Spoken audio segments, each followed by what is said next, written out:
Yeah, thank you so much to those of you who came to have lunch with us today.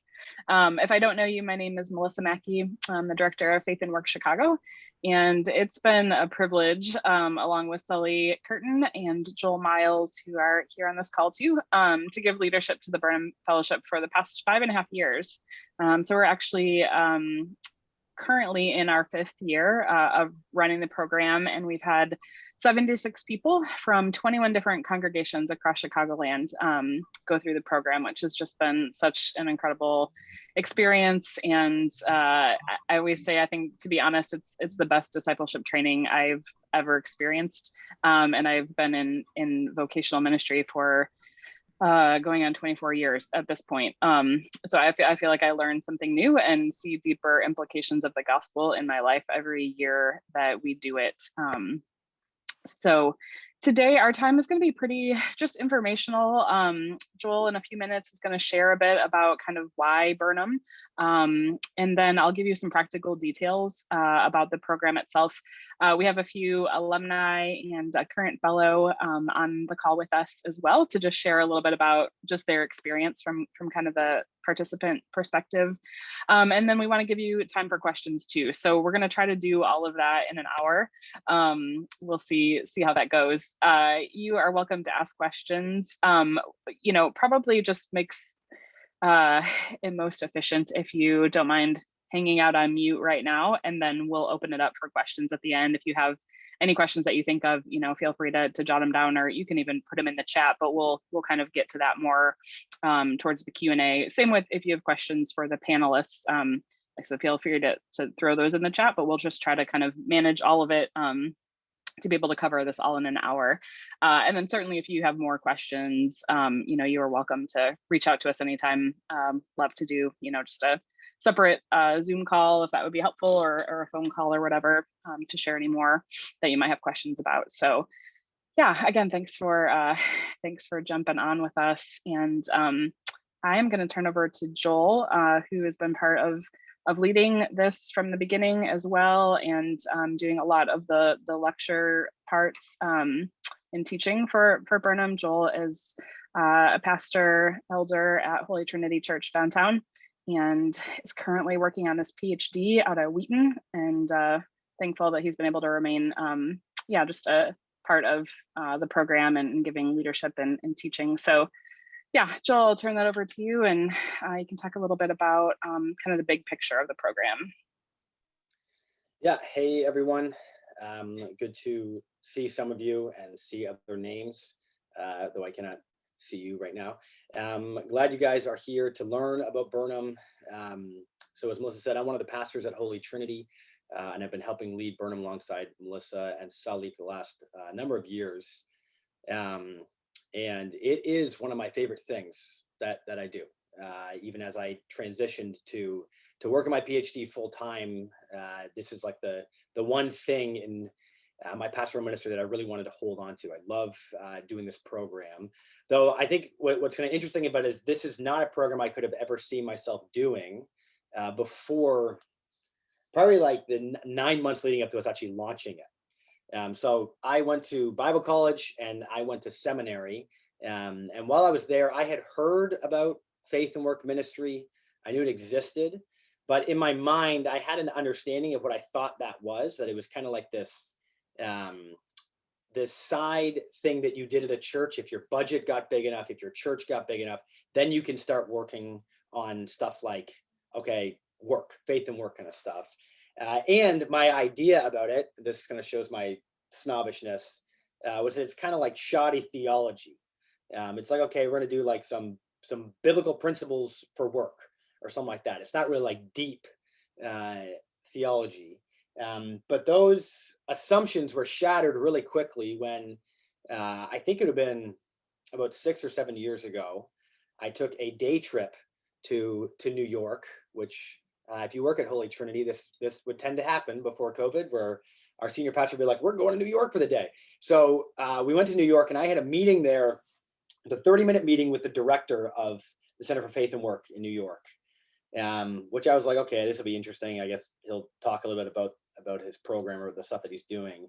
And about 5 minutes into the conversation, I began to realize that I was completely missing the importance of faith and work and ministry. And in some ways that I was actually missing this amazing opportunity to be discipling our people and how I was pastoring them. For rather than being a side ministry that just talks about work principles or business principles from the Bible, what faith and work ministry is truly about, what the whole concept behind it is truly seeking to do, is to disciple people to live out the gospel in every area of our lives. Or to say it differently, what faith and work, what we are all about with the Burnham Fellowship, is trying to counter shape God's people to live according to the gospel, no matter what they're doing, no matter what time of day it is, no matter what is going on. That the gospel should actually shape them no matter where they are.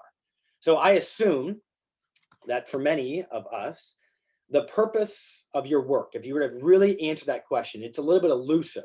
It's kind of hard to actually explain. Meaning we have a hard time understanding what the ultimate God-given purpose is concerning the thing that we spend most of our time doing.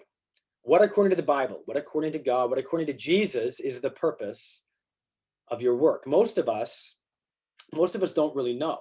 Most of us aren't really sure. And even if we have some kind of idea, we tend to say something like, well, I work so that I can evangelize my coworkers, or I work so I can give money to the church. So that most of us, what we could really say is the ultimate purpose of our work, or really the interaction between faith and work, is something about evangelism in the workplace. That's the one that we'll really kind of talk about, or giving money that we made through the workplace, or being ethical in the workplace. But the problem with that is that while there, of course, is truth in that, you should be doing those things, there is flickers of truth in those ideas, they are inadequate for truly defining the purpose of your work according to the Bible, really according to the gospel. You see, what those answers basically assume is that there is a dualism. There's a kind of split in our world between the spiritual and the material, and that the spiritual, since we believe that's what Jesus is all about, the spiritual is better, it's higher, it's more important than the material. And so as a result, anything that relates to the material has to have its ultimate purpose in supporting this, the spiritual. And this is why our work then becomes about evangelizing or giving money to the church, because we have this idea that the ultimate purpose of something has to relate to the spiritual domain. And thus, work can't be about what I produce. It can't be about this material thing. It must relate ultimately to some kind of spiritual decision that people I'm around are going to make, so evangelism, or it must be about supporting those who do the spiritual things, like pastors or parachurch workers, and so on. Now, I'm a pastor, so I obviously think that work is important. I do think pastoral ministry is important. Parachurch work is important as well. The church is very important. And I think that evangelism is vital. But the problem I began to see in that conversation in New York is that to isolate the purpose of our work and really our lives to be all about supporting the spiritual in some kind of way is essentially to domesticate the gospel. Or I think probably to say it better, it's to minimize the massive scope of what Christ actually did for us. Okay, so in Ephesians 1:3, the Apostle Paul explains that God has blessed us in Christ with every spiritual blessing in the heavenlies. Okay, so in Jesus, we have received every spiritual gift we could ever imagine, from justification to adoption to the Holy Spirit himself. But in Ephesians 1:10, Paul explains that this spiritual blessing, my salvation, your personal salvation, was part of a bigger plan for the fullness of time to unite all things in Christ, things in heaven and things on earth. And I want us to think about that for a second here, because essentially what Paul is saying is that our personal salvation in Jesus Christ, while important and amazing, is part of a much larger plan where all the material and all the spiritual elements would be united under the reign of Jesus Christ, where the material things of the world and the spiritual things of the heavens will be brought under the rule and reign of Jesus Christ. And our salvation is simply a part of that larger plan. But that would mean then that the gospel is not actually merely about the spiritual. It's not just about the things we cannot see. It's about every single aspect of our lives and our world coming to be restored to what it was always meant to be. Because if you think about it, and I use this example all the time. If you only had Genesis 1 through 2, that's all you had to define what the purpose of being a human was. What you would not end up saying is that the purpose of being a human is to relate to the spiritual. It wouldn't be about having a personal relationship with God. Those things are important. They're definitely true. But if you only had the foundational text from which the whole story of the world comes from, you wouldn't say, oh, to be a human is to do this. That's just not the impression you would get at all when you read our original purpose given to us in Genesis 1 through 2. Instead, when you read there about what humans were created to do, what you find is that we were created to rule over this world, this material world, in a way that imitated God. We were to be imitators of God, his image bearers in the world, meaning that just as God had created and organized and put the world together in a way that he would stand back and say, that's good, we were to do the same as his image bearers in the world. That was our purpose, to work for the glory of God in this world. It wasn't about a spiritual and material split, but about us material beings working for the glory of our spiritual God who made the material good. We see that purpose is what we believe has been restored to us through the gospel. That through the gospel, the world is being put right. So that the gospel is not merely about us material beings being saved from this material world into the spiritual, but actually it's about saving us for actually fulfilling what we were meant to do in this material world. And that is what I began to see and learn in that short conversation in New York. I began to see that while I was preaching the gospel to my people and trying to help them believe it, and I pray I was being faithful, I had not done a good job of helping my people see how that gospel that saves us also gives us purpose and life that's fulfilled through the work that we do, whether that be as a CEO, engineer, clerk, receptionist, or stay-at-home parent. Through the gospel and the story of the scriptures, we are not just saved from something, but from something, which is to image or imitate our creator God, our creator, organizer, delegator, restorer God in the world, to look like him in all that we do. You see, that is what the Burnham Fellowship is truly all about. The Burnham Fellowship is essentially about seeking to reshape each one of us to live each and every aspect of our lives in light of the story of the scriptures with the gospel as its climax. It's about diving deeply in what the gospel truly is and in what Jesus' life, death, and resurrection truly accomplished for us so that we can be reshaped to know what it means to truly live as God's child now as we await Jesus' glorious return. Okay, so that's why we launched this program. That's why we love this program. That's why we put all the effort into it that we do. And we think it is a vital aspect of what we do at Holy Trinity. And we hope a vital aspect of what we've kind of done in people's lives who have gone through it as well. So now I'm going to hand it back to Melissa, who's going to talk about the structure of Burnham and kind of how it's put together and what you would be doing if you joined the program. Yeah, great.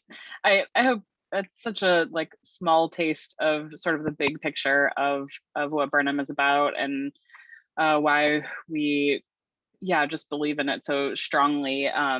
We laugh a lot that this comes in through the Faith and Work Chicago door under sort of the Faith and Work movement as a larger whole, but really it's a sort of just a doorway into thinking about whole life discipleship. So when we think about it, it's not narrowly defined as just how does your faith integrate or whatever with your everyday work, but it really is such a larger picture of what it means to be human is often the way we talk about it as well. So yeah, I think Sully, if you'll throw up on the screen there, this is just going to get a little bit more into the sort of nitty gritty of the program itself.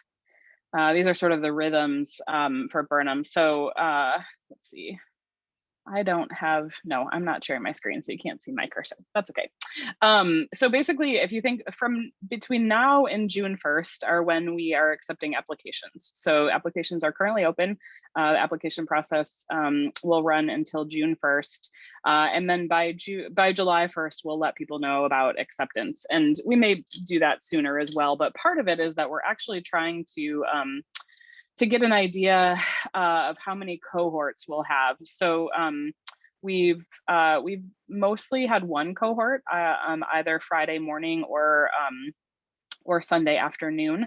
But we did have one year where we were able to offer 2 cohorts. So it's a bit of kind of seeing people's who apply and availability. I think we are probably aiming for a Sunday afternoon cohort. That has seemed to be the most, where there's the most availability. But depending on, people's availability and if there are enough people to warrant 2 or to look at Friday morning, that's something that we are also open to. So a bit of the like waiting to let people know it is just kind of waiting to see if we'll fill out 1 cohort or 2 and which day that will be. So that's the process between now and, like I said, basically July 1st. And then begins reading. So a big part of the Burnham Fellowship is reading some pretty amazing, church fathers, early church theologians, as well as some current thought leaders and authors and theologians. So this is just a sampling actually of the reading list.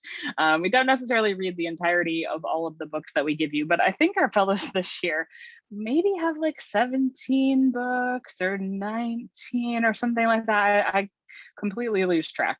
But these are, a handful of the books. So we get started with 2 books over the course of the summer. So we want to make sure that you have time to know that you're part of the program, to let us know that you are committing to the program, and then begin your summer reading. So you can flip back to the rhythm's great. Because we don't start until towards the end of September, we'll also do like an August sort of kickoff, just a dessert or kind of meet and greet time, so that you can get to know others that are part of the cohorts. At the end of September, we get started with our kickoff retreat. It's usually the last or the second to the last weekend of September.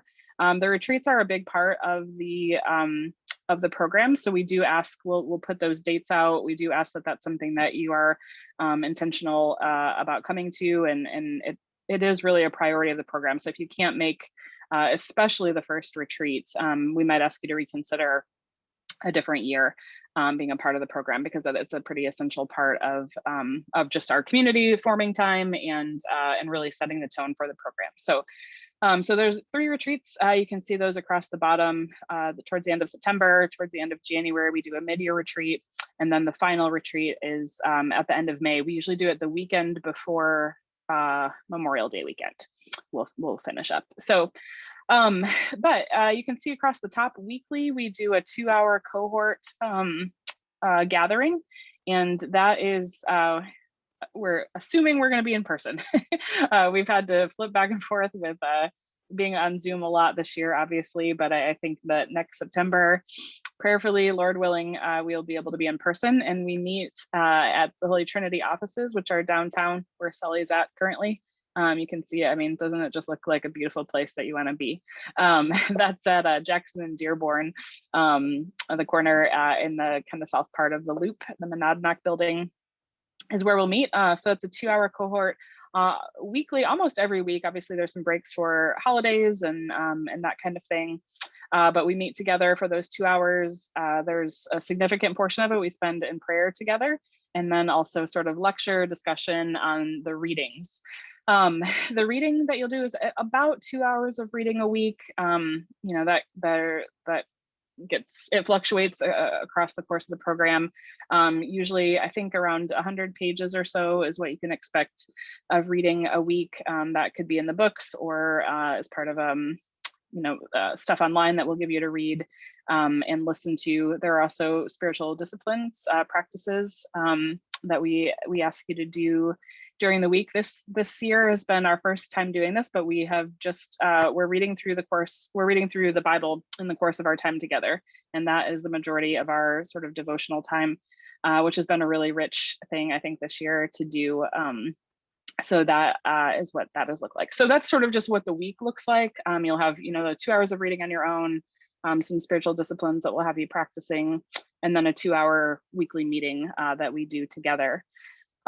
Looking kind of across all of the months there, you can kind of see the rhythm of the content. So we spend a good chunk of the beginning of our time talking about worldview, and just Joel was talking about a little bit, but how culture is shaping us and what it looks like to be counter-shaped, to think about scripture as the true story of the world and how we indwell that story. We talk about that quite a bit at the beginning, as well as really understanding the gospel. What is the gospel message? What is the story that we are seeking to indwell and be shaped by?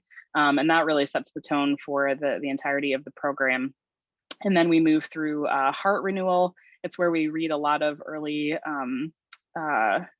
theologians. We read Augustine, we read Calvin here, we read Luther, we read John Owen. That's some good reading coming through that section. Really reading some primary texts. That's really an important part of the program as well, being grounded in that. And then we spend time in the, winter, talking about community renewal. That's a place we'll read Dietrich Bonhoeffer. We've also done some current things. We've talked about racial reconciliation this year, more what that looks like in community. As well as some other pieces on community renewal. And then we get to the part in the spring, and we're just getting into this right now with our current fellows, but where we're actually talking about this piece of cultural engagement, what it looks like in our work in the public sphere, to be really thinking about how the gospel speaks to the culture.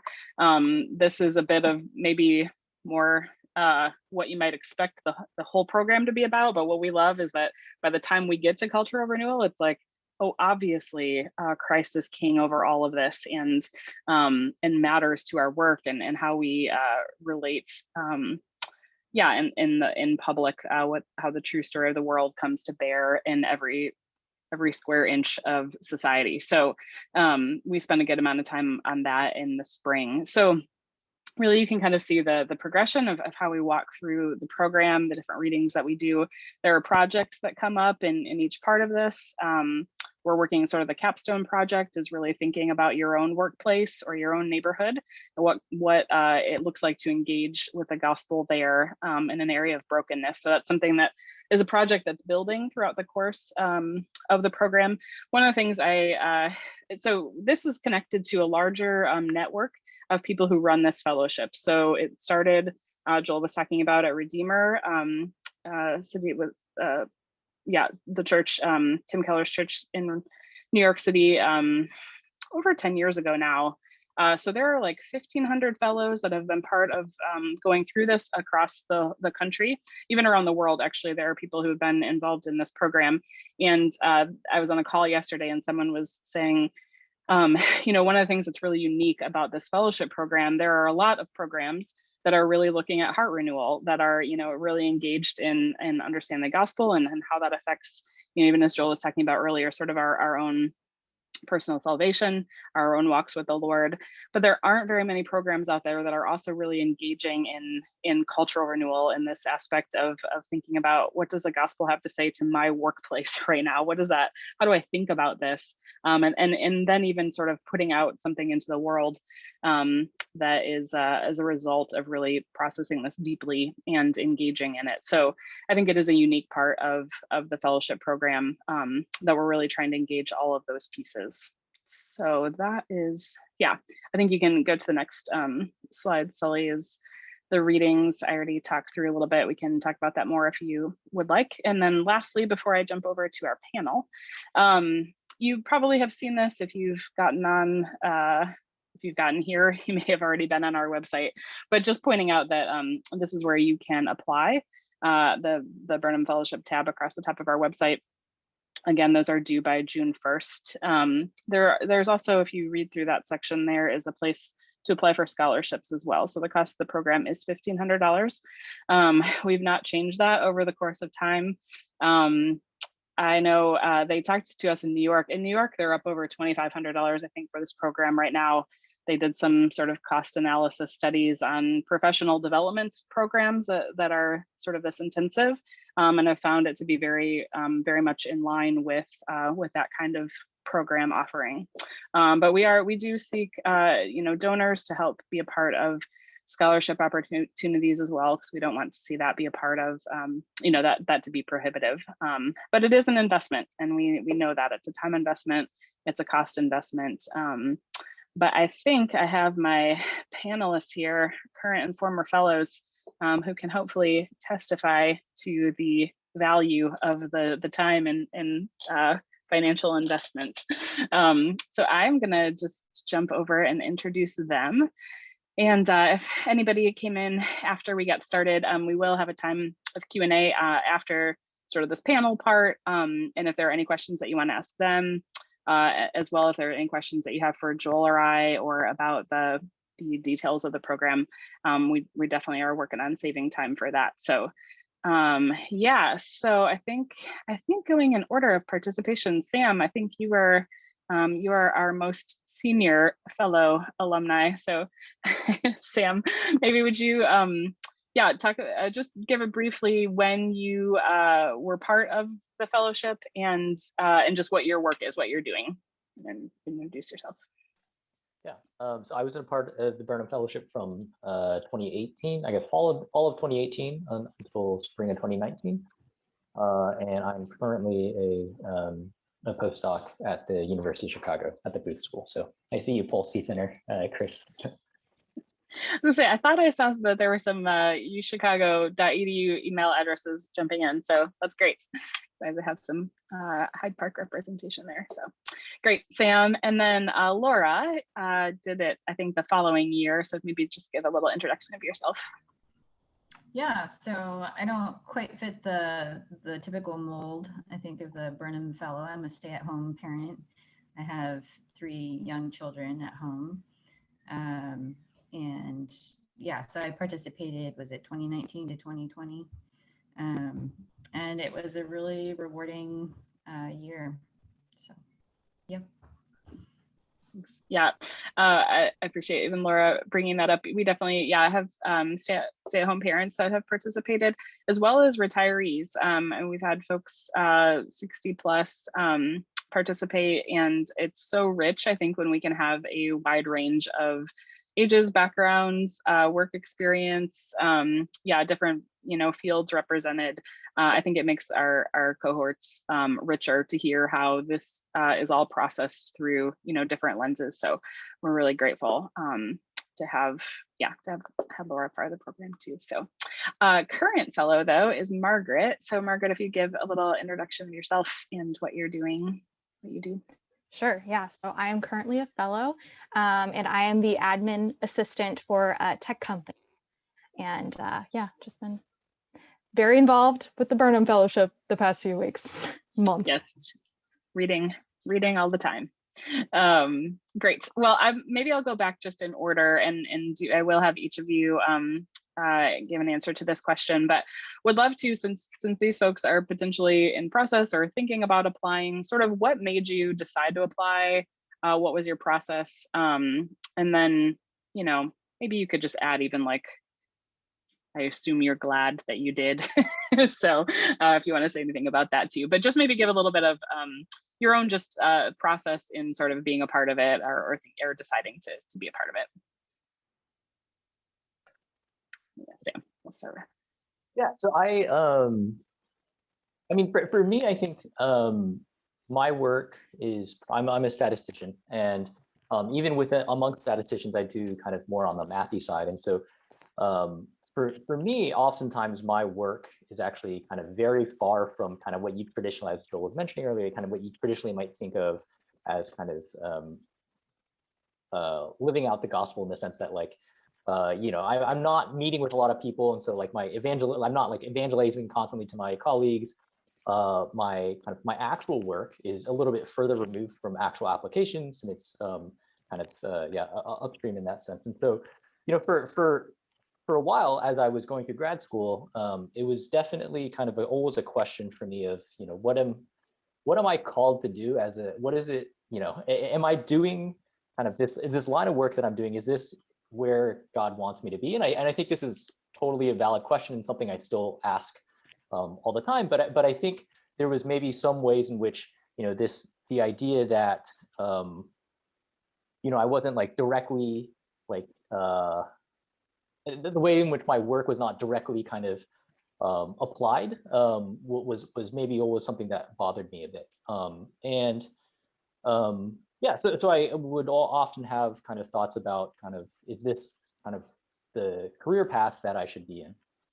And so I was in Seattle at the time, and I was moving to Chicago, and I heard about the Burnham Fellowship, and I really thought like, well, this is like something that for me I think would be really helpful, just to think about how my work kind of interacts with the world, and also like how this actually kind of interacts with what we're called to do from a gospel perspective. And yeah, I mean, I think for me it was really a eye-opening experience, and I think I went in with kind of this, I think, a narrow view of just like, how can I kind of think about my calling, right? And as I went through the program, right, it was really kind of so much more than just that. And I think kind of this, as was mentioned earlier, right, this is a kind of, it's called faith and work, but it's really much broader than that. And I think one of the big things for me that I got out of Burnham is this this idea that kind of we are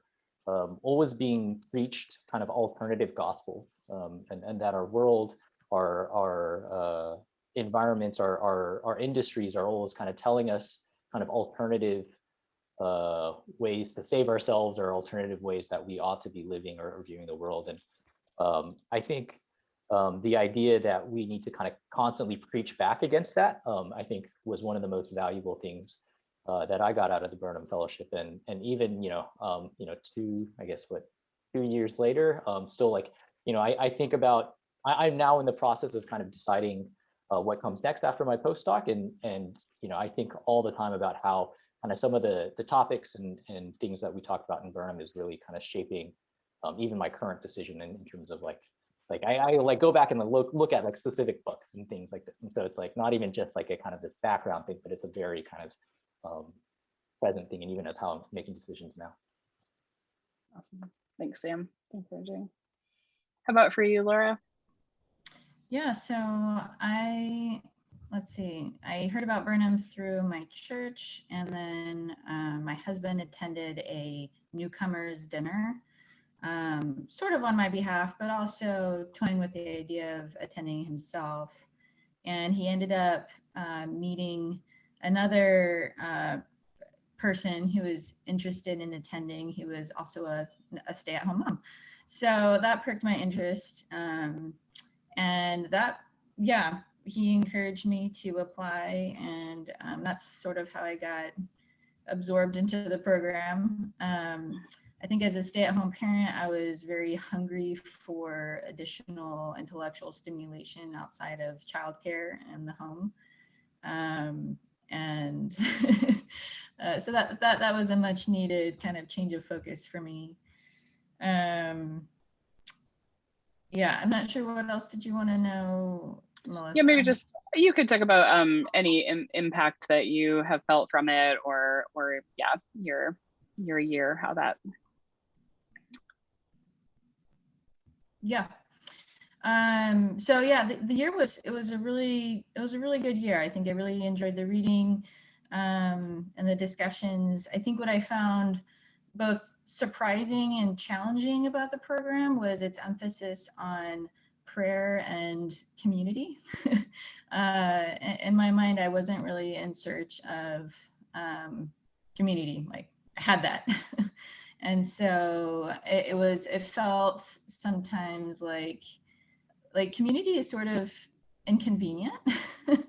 and I think being faced with that inconvenience was really humbling for me, and really shaping of me, in that we receive and live the gospel through the people God has given us to be with, whether that be your family or your church community or your local neighborhood, all of the above.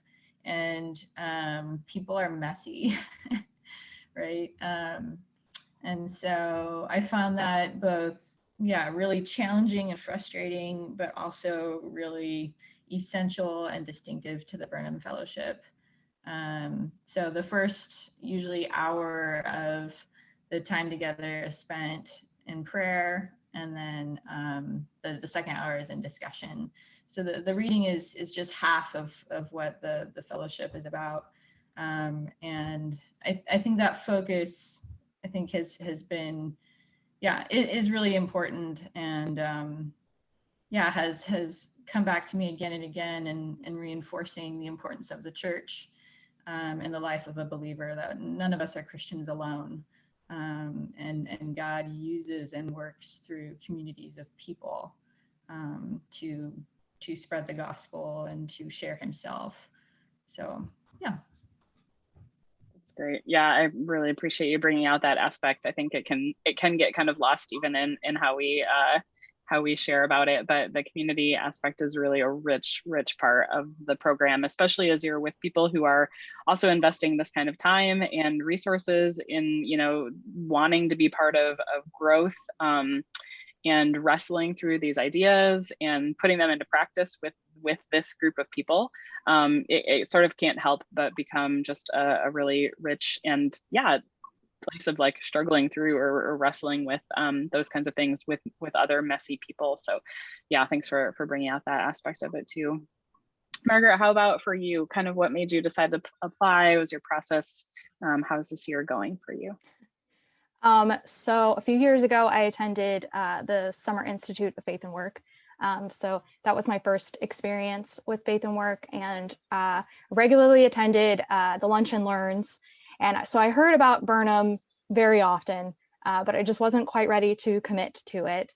And then last spring, everything changed, and I just felt really called to apply and to use this time to deepen my theological learning, and I felt drawn to the community aspect of it, because I felt that I've been really blessed with community in Chicago, but the level of community that Burnham offers is totally different. And like to Laura's point about the prayer, weekly praying for each other and learning about each other's lives and the triumphs and the struggles. And this year has been so challenging in many ways for our cohort. And it's just been a really beautiful process to walk alongside them. And yeah, that's basically it. Yeah, no, that's great. I'm going to open this one up to any of you to respond to.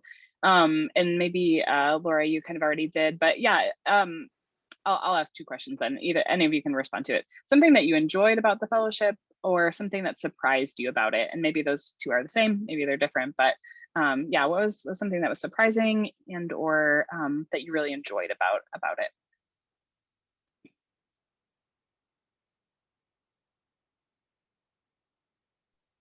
I could go. I think I was surprised about the common rule and the habits that we were able to implement together, and the communal aspect of that. When I originally signed up for Burnham, I just thought it was going to be a lot of reading and a lot of community development, but the habits have really been important during this time, and to do it alongside each other, to be honest when we're struggling and not committing to the habits, but to encourage each other. That's been just a surprising aspect for me. Yeah, that's good. You guys are familiar at all with a book by Justin Whitmell Early called The Common Rule, that has shaped a lot of our last 2 years, I think. Maybe Sam, we didn't do it your year, but we implemented it last year. But it really has gone well with a lot of what we are trying to talk about and think about. And that's the idea that, we're not just, James K. Smith uses this language, we're not just thinking things, we don't think our way into transformation or into new behaviors. We are shaped constantly by everything around us. And so what does it look like to not just reshape our thinking, which is what a lot of, we're doing a lot of great reading to do that, but what do we do, with our hands? How do we again, indwell this story in a way that is embodied and through habits and practices. And so, yeah, there's a great book, Common Rule, that has really helped us think about that well, and that it's been really fun to sort of implement together. So yeah, thanks, Margaret, for bringing out that aspect. That's been a great part the last 2 years. One thing I would mention as being surprising about this was the willingness Melissa, Joel, and Sully all showed in being so open and vulnerable at times, especially in the heart renewal section. of the program. I was very moved by what they shared and their willingness to just share weakness with a group of people that really they didn't know very well. And I think that prompted that prompted the fellows to also work towards being more open and vulnerable, in varying degrees according to what people were comfortable with. But I think that was really valuable and a gift that I had not expected to encounter in this type of sort of intellectual program. Joel and I are both criers, so Joel will cry a lot when he's teaching, but I do too. So we kind of can't help that aspect of it. It's easier over Zoom. It's easier over Zoom to not cry. So I've been able to withhold it a little bit more recently, but yeah, in person, I'll start thinking about crying. I'll be like, I'm done. Yeah, so it's tough. Yeah, so if you appreciate that in people who are leading your program, we got you covered. Sam, were you gonna? Yeah, one thing for me, and this is something that both Laura and Margaret also mentioned, but I think the community aspect was something that I hadn't really thought about when I was applying, but it was, I think we have kind of, I don't know if this is still the structure, but at least my year, we had kind of smaller prayer groups, which a group of maybe like 4 to 5 folks. It was so interesting to me, I think, to not only think about and kind of engage with kind of the material from my specific perspective, but also to see how this same material was being lived out by folks in very different perspectives and very different jobs, very different life stages, and very different personalities as well. And I think that to me was something I maybe hadn't really thought about when I was initially applying, into to kind of experience kind of the diversity, and oftentimes, we're in, I think of like being in a church, like people are drawn to a church because of specific things. And so it can be that we have different kind of personalities and things, but even kind of having folks from so many different congregations, so many different theological standpoints, and life stages and personalities and all these things, and getting to see kind of the beauty of the gospel in all of kind of these different facets was something that I was not expecting and was like very glad to see. Mm-hmm.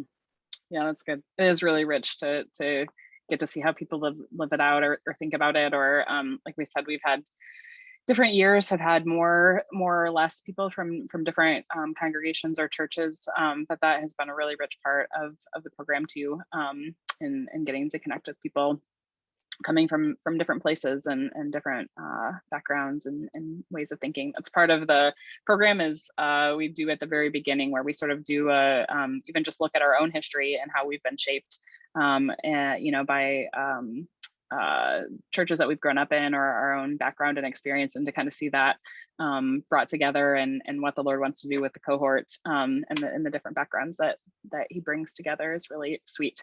So, we've done this, like I said, this is our 5th year, and every year it's different. Every year there's different, things that come out in different ways, because yeah, it's really sweet that the different the body of Christ that God brings together each year is really a sweet part of it. So, okay, I want to just open it up. If anyone has a question, it could be about anything you've heard so far, could be for any of the fellows who are on the call, for Joel or I or Sully.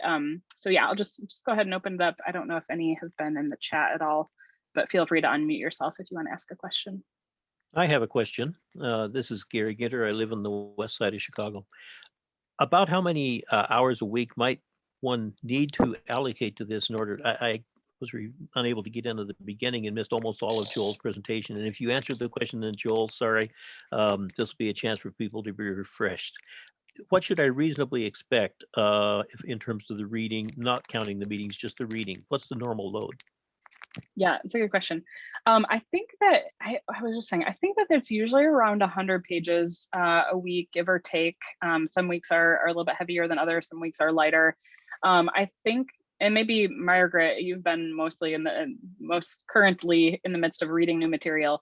But I tend to think setting aside like 2 hours a week or so for that reading, depending on how fast or you read, or how in depth. But maybe Margaret, do you have a thought on what you usually put aside a week? I'm not sure, but I do really value the weekly, I'm not sure what the packets, whatever you attach online, the guides, is that she breaks it out into each day what you should read. And so you can say, oh, I'm not able to give 2 hours tonight, but I can break it up. So yeah, I would say probably, like, depending on how fast I read, I'm pretty slow. So I'd say like 3 to 4 hours just to process some of the harder texts. Yeah, 100 pages of Augustine in 2 hours would be quite moving. Yeah, it's different than, Joel, were you gonna say? Well, I was gonna say, I think it is helpful to really highlight that it really does vary week to week. There are some weeks where there's a lot, and we try to balance it with being like, okay, if there's a lot one week, there's gonna be a lot less. So I think there was 2 weeks back to back where we read a full book one week, and then the next week we read a chapter that was about 15 pages. So it will kind of it does vary, but yeah, I would say the average, I would think, would be around what Margaret was saying. But because that, you can kind of balance it out, and we try somewhat to like in the schedule, we read Augustine's Confessions over Christmas, so you have multiple weeks. We don't really expect people to actually read that entire work, even though we encourage them to do it. But we try to balance it that on the longer times, we just prepare people, say you gotta get this in, and Melissa just kind of break it down in terms of here's how you could do it, just to somewhat put it together well. Laura and Sam is a new part of the program. We actually have guides weekly, so that kind of breaks out for the 7 days, kind of what to be prepared for, and even some questions to guide sort of the reading and whatnot. So yeah, and then I did mention that we do try to do some daily practices together. Right now we're in the Common Rule. We have been trying to work through reading the scripture during the course of our 9 months together, reading the Bible in a year. So there are also, I guess, some sort of personal, spiritual discipline practices that hopefully every day you're spending some time on too. So yeah, that's a great question, Gary. Thank you for bringing that up. Just a follow-up question. The author of the Common Rule was Justin Whitmell Early. I think I can, Sully, can you throw that in the chat? Or the link or something? Great. Yeah, it's a fantastic book. Thank you. Yeah. Other questions? I have a couple of quick questions. Yes. One, just curious, like what the size of a typical cohort is. And then secondly, like, obviously, if you're going to commit to something every week for 9 months, there's bound to be like weeks when you can't make it because you're at a wedding or who knows what. So just curious, kind of like what that looks like with holidays and, things like that thrown in, like I imagine like everyone has to, provide a certain level of commitment, but curious like what your kind of threshold there is and what you're expecting for people to be able to commit to. Yeah, that's a fantastic question.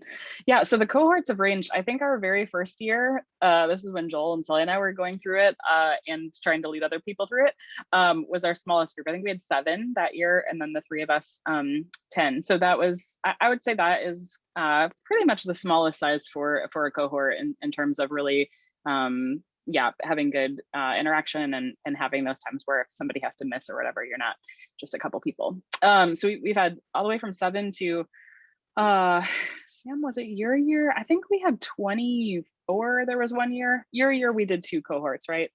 Yeah. So that year we had somehow we had enough people to that could do, enough could do Saturday morning, or I mean Friday morning and Sunday afternoon to sort of make it work. I think maybe we had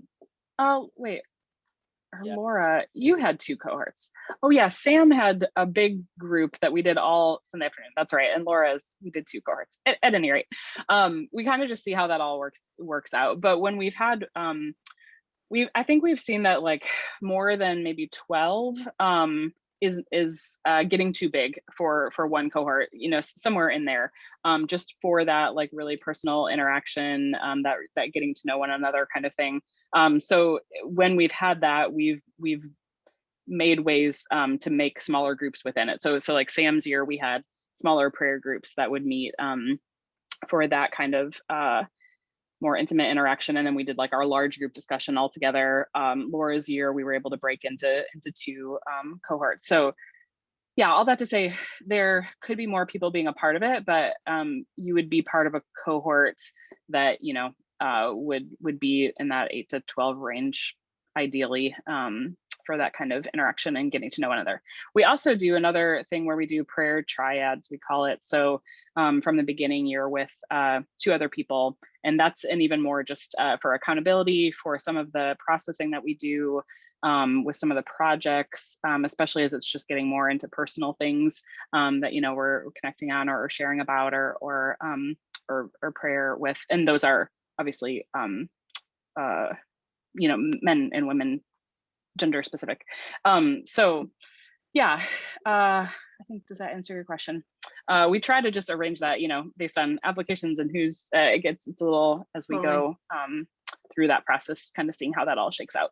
But that's sort of the ideal size. And then, yeah, it was a great question about time. I think that the big thing that we say is the retreats really are important. Certainly we've had people who something has come up and they have had to miss, you know, one of the retreats, but we try as much as possible to make that a really strong priority. And then, yeah, as far as like missing a week here and there, that just is definitely going to happen, and that's no problem. And we just ask for, you know, as in advance as you can let us know. Everything is online. So there's an online platform where all of this, where you engage with all of this. So all the homework, all the assignments, additional readings that aren't part of the books are on that. Currently, and I think we can continue this, it's been especially easy since we've been on Zoom, but we record the lectures. I guess we even did that beforehand. We could at least audio record the lectures, and we'll post that up on the platform. And so if you do happen to miss something, you know, you can keep up and catch up with that. Cool. That's super helpful. Thank you. Yeah, absolutely. Are the retreats local or? Yeah, that's a great question. You know, so if we're in such a weird space right now, thinking about retreats, we've tried to keep, I think, well, at least the winter one has been in the city, because winter, you know, just never know what can expect. We have a great connection in on the west side of Michigan, on the lake, where we've had some houses available to us to do. We've done our fall and spring retreat there at different times. So, you know, that's not even 2 hours, I don't think, but traffic and all that kind of stuff. So yeah, local-ish, and always evolving depending on, you know, yeah, weather and COVID and such things. But that's a good question. This year, all of our retreats have been more like a day long in person in the city. Yeah. I want to make sure, honoring time here. Any other questions? And if not, I might give our panelists one last say. Yes, I have a question. So since the fellowship, you know, it was kind of born out of Redeemer Presbyterian in New York, I'm guessing that Every Good Endeavor is quite influential on the, you know, the content of the program. I even saw it on the reading list. So having read that book, it's a good reference point. How would you say the scope and the breadth and the depth of the content compares to that book? Yeah. Same question. Joel, do you want to answer? I saw you come off. Oh, I just have been off, but I can answer. Yeah, please do. Yeah. So, well, I wanted to be like, we're gonna go way deeper than Tim Keller. So Every Good Endeavor is it's preliminary reading, so you actually don't read it during the year. So we expect everyone to read it before we start the program. So a story may help with kind of illustrating the depth. So one of my good friends went through Burnham in its second year. At the end of the year, when we were reading Abraham Kuyper, my friend was really frustrated about the book Every Good Endeavor, not because he didn't love it, because he was like, hey, Keller just got this from a bunch of other people. Like, he's like, people have been saying this before him. He should have been citing people more often, which I'm like, I'm sure Keller was citing everyone perfectly fine.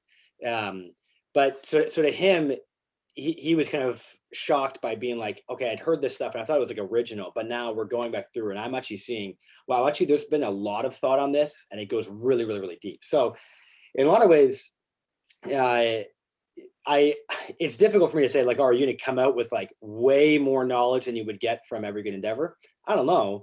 But I do know that we are kind of going to the people who have essentially built this way of thinking, even for Keller, and kind of understanding it. So yeah, Abraham Kuyper is really influential in Keller's thought, and Leslie Newbegin, who's actually who I'm doing my PhD studies on, is really influential for how Keller thinks about this. And you're going and reading them and how they thought through it and kind of really diving in deep to this kind of stuff. So I think Every Good Endeavor is a book that someone who's never heard of this topic before could pick up and read and really understand it. It's really well written for that kind of thing. We're trying to kind of like zero in on those things and just drill really, really, really deep down into them over 9 months. So I would think it goes a lot deeper. That's not in any way to say like it's a knock on Every Good Endeavor, but just having read Every Good Endeavor, I think you come and be like, I'm learning significantly more in going through this. And it may be helpful, I think, for the panelists to say something who did read Every Good Endeavor and then do the program as well.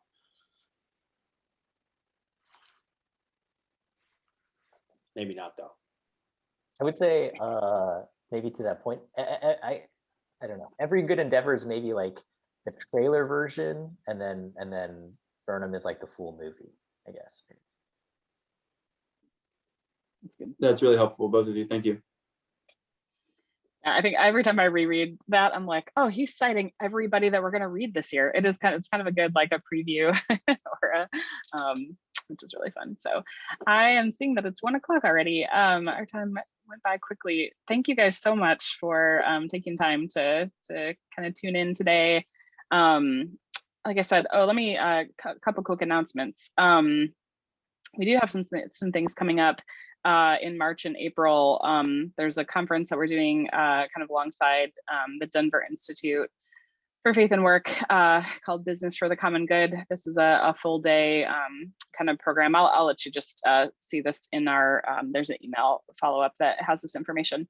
But that is coming up at the end of March. You can go ahead. So yeah, we're doing a lunch and learn that was kind of mentioned earlier. I think Margaret, who's been a faithful lunch and learn attendee, Tuesdays in April. So if you have this time available, I think this is going to be a really great series with some folks from the VOCA Center in New York. They do a lot of career coaching and like calling discernment is what they do. And so they actually, yeah, they even do like a free consultation, but they're going to be doing each Tuesday with us in April. I think it's going to be a really good session. And then maybe lastly, I think also this got mentioned, is our Summer Institute of Faith and Work, which I don't have time to talk a ton about, but this is a 6-session kind of workshop that we do in June and July. We're going to do it again this year virtually. We did it last summer virtually, had about 70 people register for it. So it actually worked out really great doing it online. We'll do it again this year in this way. More info will come on that, but this also is a little bit of like maybe a teaser. It's kind of the gateway drug. I laugh about the Summer Institute for the Burnham Fellowship. So, but it's very much like you wouldn't go through it and then think like doing Burnham is a waste. It's a bit of a build. It builds up to doing kind of the 9-month fellowship program. So if it's something you're interested in and have space for this summer, it'll probably be Monday nights again. For 2 hours. So I encourage you to check that out. But we will do another info session on April 29th at 8 o'clock. So we're going to kind of just change up the time. If you have friends that were interested, I mean, I think it's always great to do Burnham with friends. So invite other people to do it with you. Maybe other people in your industry or workplace as well. Would encourage that. So if you want to have them check out an info session too, we'll do this again. So I'm going to stop talking, but thank you guys so much again for coming. Thank you, Laura, Margaret, Sam, for jumping in as panelists, and Joel, Sully, and I are happy to talk about this anytime. If you have more questions, feel free to just drop me an email. I think hopefully you got an email from me about this whenever you registered. You can hit me up at that address or faithandworkchicago@gmail.com anytime too. So. All right, thank you guys again so much. Really great to see you, and we hope that we'll see you in the future too. So have a good rest of your Tuesday. Thanks so you. much. Bye-bye.